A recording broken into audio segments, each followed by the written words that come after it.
सभी डीएलएड साथियों को मेरा नमस्कार। आप सभी का स्वागत है मेरे चैनल पर। और फ्रेंड्स, आज की इस वीडियो में डिस्कस करने वाले हैं UP DElEd second semester subject English. Friends, आप सभी को हम बता दें कि हम शॉर्ट क्वेश्चन पवन सीरीज से डिस्कस कर रहे हैं, जिसमें हमने पार्ट 1 डिस्कस कर लिया। तो फ्रेंड्स, अगर आपने पार्ट 1 यानी जितने भी हमने शॉर्ट क्वेश्चन, शुरुआती क्वेश्चन जो हमने डिस्कस किए, अगर आपने वो वीडियोस नहीं देखे हैं तो सिंपल आप सभी को प्लेलिस्ट का लिंक कमेंट्स बॉक्स में मिल जाएगा, ठीक है, या फिर डिस्क्रिप्शन बॉक्स में भी आप चेक कर सकते हो, या आप चैनल को विजिट करके भी आप प्लेलिस्ट में जाकर जितने भी वीडियोस है बहुत ही अच्छे से अपने कॉपी में नोट्स बना सकते हो। आज हमारा ये सेकेंड पार्ट है, ठीक है। शॉर्ट क्वेश्चन हम डिस्कस करने वाले हैं। तो चलिए फ्रेंड्स, शुरू करते हैं। वीडियो को अभी तक आपने लाइक नहीं किया है तो प्लीज गाइज लाइक कर सकते हो और अपने फ्रेंड्स मित्रों को भी आप शेयर कर सकते हो। तो चलिए शुरू करते हैं। और इस क्लास की जो टाइमिंग होती है रात के 9 बजे होती है। तो चलिए शुरू करते हैं। सबसे पहला जो प्रश्न है कि right one object of structural approach, ठीक है, यानी स्ट्रक्चरल अप्रोच की एक वस्तु लिखिए या इसका ऑब्जेक्ट के बारे में बताइए। तो इसका जो आंसर हो जाता है टू टीच। और देखिए फ्रेंड्स, सबसे पहले महत्वपूर्ण इन्फॉर्मेशन आप सभी को मैं ये दे दूं कि ये जो इंग्लिश सब्जेक्ट है, आपको हिंदी पे फोकस नहीं करना है। सबसे ज्यादा जो फोकस करना है वो इंग्लिश पे करना है और उसके स्पेलिंग्स पे ज्यादा से ज्यादा फोकस करना है, क्योंकि अगर आप वर्ड्स गलत लिख देंगे तो फिर नंबर कट जाता है और 1 से 2 नंबर का होता है, तो ध्यान सबसे पहले जाता है। तो इसलिए आप सबसे ज्यादा जो फोकस है वो इंग्लिश पे, प्लस जो भी सेंटेंस है, सेंटेंस के जो वर्ड्स है उसके एक एक लेटर को आपको बहुत ही अच्छे से याद करना है। तो चलिए शुरू करते हैं। इसका जो क्वेश्चन पूछ रहा है write one object of structural approach, इसका जो आंसर होगा to teach the 4 fundamental skill namely over and ascensional, ठीक है। इसका जो मतलब होता है अभी मैं बताऊंगी। और vocabulary of about 3000 root words for active use. देखिए, फंडामेंटल मतलब होता है, यहाँ पर आप देख सकते हो फंडामेंटल का जो स्पेलिंग्स होता है FUND। याद करने का बेहतरीन तरीका है कि जिस तरीके से आप हिंदी, यानी जो हिंदी में हम जिस तरीके से कोई हिंदी वर्ड होता है हम उसको इंग्लिश में लिखते हैं, उसी प्रकार अगर इंग्लिश का कोई वर्ड है और उसका स्पेलिंग्स याद करना है तो आप उसको हिंदी की तरह याद, जैसे कि फंडा, ठीक है, फंडामेंटल। तो ये तो बहुत ही आसानी से याद हो सकता है। यहाँ पे कभी कभी एफ मतलब हम हिंदी में लिख देते हैं FAN, तो यहाँ पर आप याद कर सकते हो, जैसे फन होता है तो यहाँ पर यू रहेगा। तो फंडामेंटल मतलब होता है मौलिक। नेमली मतलब होता है, हम जैसे बोलते हैं अर्थात, यानी, तो नेमली मतलब होता है यानी, या आप कह सकते हो अर्थात। और देखिए सबसे महत्वपूर्ण असेंशनल मतलब होता है आवश्यक। तो आई होप कि आपको क्लियर हो गया। इसका पूरा मतलब जो हो जाता है कि सक्रिय उपयोग के लिए लगभग 3000 मूल शब्दों के ऊपर और आवश्यक शब्दावली के 4 मौलिक कौशल सिखाने के लिए ये स्ट्रक्चरल अप्रोच के क्या है, ऑब्जेक्ट है। तो इसका आंसर हो गया to teach the 4 fundamental skills namely over an essential vocabulary of about 3000 root words for active use. Second जो आपका क्वेश्चन है राइट द अदर नेम यानी nickname of structural approach. Structural approach का दूसरा नाम क्या है, या ऐसा पूछ रहा है कि स्ट्रक्चरल अप्रोच का कोई दूसरा नाम लिखिए या निक नेम लिखिए। तो इसका जो होता है द ओरल अप्रोच, यानी हम स्ट्रक्चरल अप्रोच का जो निक नेम होता है वो होता है द ओरल अप्रोच, ठीक है। तो ये क्वेश्चन बहुत ही महत्वपूर्ण है। Write the other name nickname of structural approach, यानी स्ट्रक्चरल अप्रोच का निकनेम क्या है। देन इसका आंसर जो होगा द ओरल अप्रोच, यानी हम स्ट्रक्चरल अप्रोच को ओरल अप्रोच भी कहते हैं।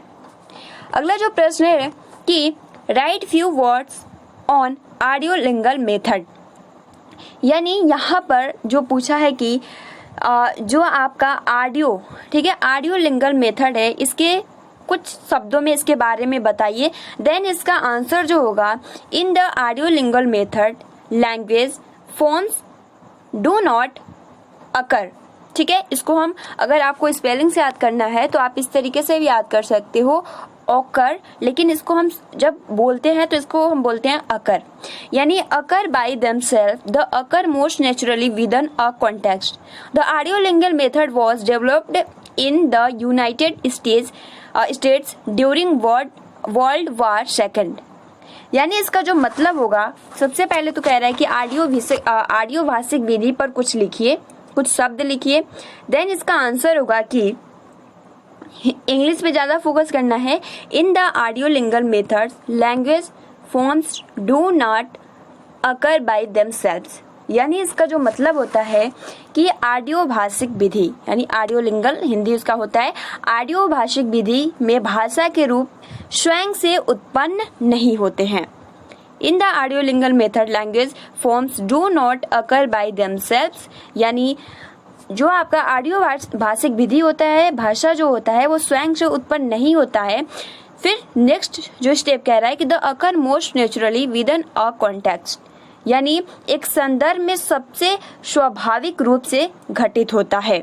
The occur most naturally within a context. Next point कहता है the audiolingual method was developed in the United States during World War second. यानी जो आपका ये ऑडियोलिंगल मेथड है, यह द्वितीय विश्व युद्ध के दौरान संयुक्त राज्य अमेरिका में ऑडियोलिंगल या आप कह सकते हो ऑडियो भाषाई पद्धति विकसित हो गई थी या की गई थी। देन आप सभी को इसका आंसर बहुत ही आसानी के साथ आप लिख सकते हो। Write few words on audiolingual method. Then इसका आंसर होगा in the audiolingual method language forms don't या do not occur by themselves, they occur most naturally within a context. The audiolingual method was developed in the United States during World War II. अगला जो question है कि what is communicative approach। ठीक है, देखिए अकर मतलब मैं इसका हिंदी भी बता दूं, यानी पाए जाते हैं। ठीक है, themselves मतलब होता है अपने, फॉर्म्स मतलब होता है रूप, और यूनाइटेड स्टेट्स यानी आपको पता ही है संयुक्त राज्य अमेरिका। अब देखिए अगला जो आपका क्वेश्चन है कि व्हाट इज कम्युनिकेटिव अप्रोच। यानी जो आपका कम्युनिकेटिव अप्रोच जो है वो है क्या। इसका जो आंसर होगा इंग्लिश में the communicative approach is a learner central approach. ठीक है, and in this approach everything from fluency of saying something, accuracy and, देखिए सबसे महत्वपूर्ण यहाँ पर ये वर्ड याद रखना है। इसको किस तरीके से आप याद कर सकते हैं, एप्रोप्रिएटनेस। ठीक है, एप्रोप्रिएटनेस बहुत ही आसानी के साथ याद हो जाएगा। इसका जो इसका मीनिंग हो जाता है वो होता है संगति। यानी एप्रोप्रिएटनेस का जो मतलब होता है वो होता है संगति। एंड उसके बाद देखिए are equally important. Communicative approach होता क्या है, तो यहाँ पर इसका जो मतलब हो जाएगा कि कम्युनिकेटिव अप्रोच या दृष्टिकोण एक शिक्षार्थी केंद्रीय दृष्टिकोण होता है। ठीक है, यहाँ पे फर्स्ट लाइन कह रहा है the communicative approach is a learner central approach. यानी जो भी शिक्षार्थी होता है, जो भी लर्नर होता है, उसके लिए जो कम्युनिकेटिव अप्रोच होता है वो क्या होता है, सेंट्रल अप्रोच, यानी एक केंद्रीय दृष्टिकोण होता है।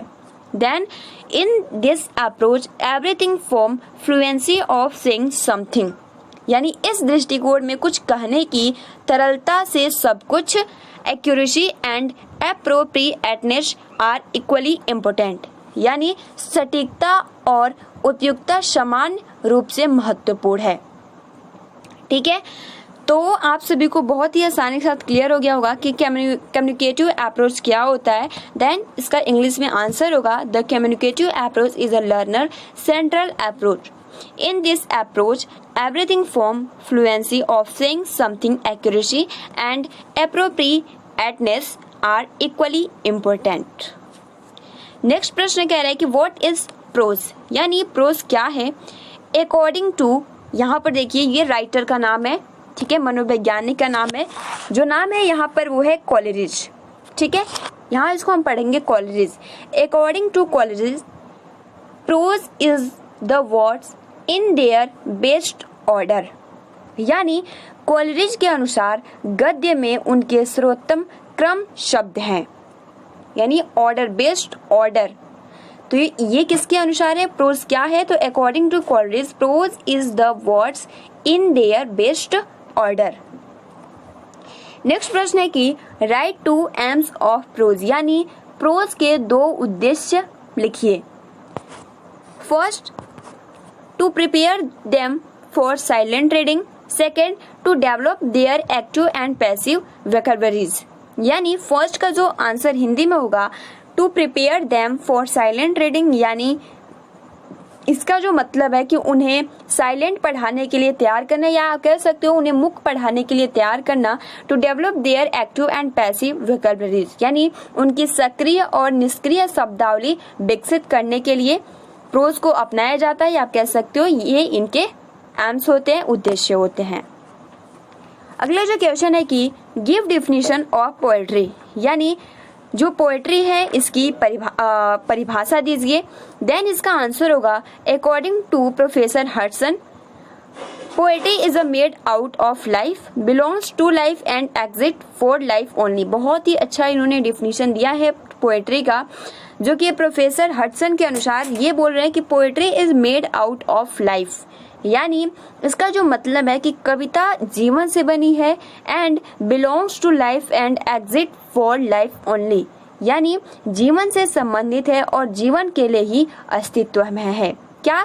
तो पोएट्री। तो ये किसके अनुसार है? अकॉर्डिंग टू प्रोफेसर हडसन के अनुसार poetry is a made out of life, belongs to life and exit for life only. कविता जीवन से बनी है और जीवन से संबंधित है और जीवन के लिए ही अस्तित्व में है या बना है। अगला जो प्रश्न है कि give the 2 AIIMS of teaching poetry. जिस तरीके से हमने प्रोज का देखा उसी प्रकार से 2 उद्देश्य बताए पोएट्री का। तो first to enable students to appreciate the beauty, second rhyme the style of the poem. ये बहुत ही आसानी के साथ याद हो सकता है। फर्स्ट कह रहा है कि to enable student to appreciate the beauty, यानी छात्रों को सौंदर्य की सराहना करने के लिए, ठीक है, उनको प्रेरित किया जाता है। एंड सेकेंड की rhyme and style of the poem, यानी कविता की और कविता की शैली।